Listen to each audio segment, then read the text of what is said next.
Have you ever noticed some missing cracked or curled shingles on your roof? If you have, then you know how annoying and costly it can be to deal with roof leaks and damages.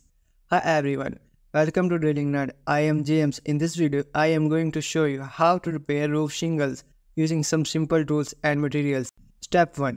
Get your tools and materials. You will need a drill, a hammer, a level, a tape measure, a pencil, a stud finder, some nails, some hooks, some wires, some adhesives, some replacement shingles. Step 2.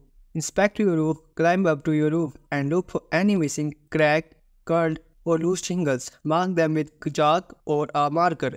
Step 3. Remove the damaged shingles, lift up the edges of the damaged shingles and pull out the nails. Slide the shingles out and discard them. Step 4. Cut the replacement shingles to match the size and shape of the old ones. Use a speed square to mark the angles and curves. Step 5. Slide the new shingles under the overlapping shingles and align them with the existing shingles. Step 6. Drive 4 nails into each corner of the new shingles. Make sure the nails are flush and not exposed. Step 7. Dab some glue under the edges of the new shingles and press them down. Apply some sealant along the nail heads and the seams. Step 8. Repeat for the rest of the damaged shingles.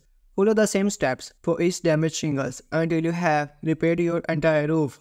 I hope you like it.